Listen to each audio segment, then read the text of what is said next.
Hey, t'es beau bonhomme, t'es beau bonhomme. Merci du compliment, Alex. En physique, on définit la réflexion comme un changement de direction de la lumière lorsqu'elle rencontre une surface capable de la faire revenir dans son milieu. En fait, il existe deux types de réflexion possibles, soit la réflexion diffuse ou la réflexion spéculaire. La réflexion diffuse se produit lorsque la lumière est réfléchie dans plusieurs directions. Généralement, ce type de réflexion se produit sur des surfaces dites irrégulières, comme par exemple sur cette feuille de styromousse. La réflexion spéculaire, quant à elle, n'existe que si les rayons lumineux rencontrent une surface parfaitement plane ou encore parfaitement polie, comme par exemple ce miroir.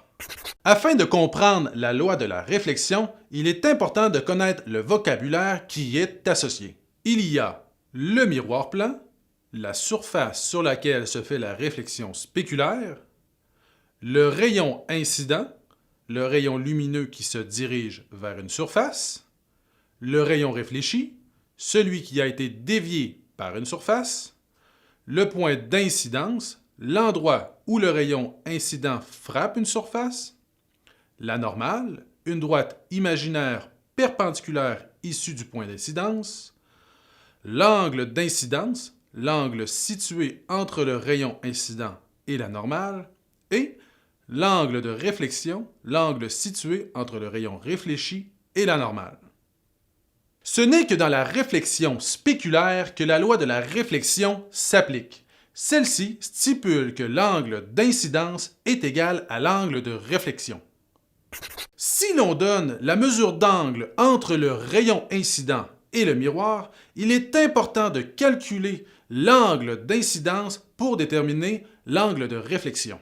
Si on prend l'exemple suivant, où la mesure d'angle entre le miroir et le rayon incident est de 30 degrés, on doit faire la différence entre l'angle de la normale qui est de 90 et la mesure de cet angle pour trouver l'angle d'incidence. Ici, la mesure de l'angle d'incidence sera de 60 degrés. Avec la loi de la réflexion, on peut donc conclure que l'angle de réflexion dans ce problème sera aussi de 60 degrés. Voici ce qui termine cette vidéo sur comment appliquer la loi de la réflexion. Si tu as d'autres questions sur cette notion, je t'invite à consulter notre site internet. Tu peux aussi t'abonner à notre chaîne YouTube.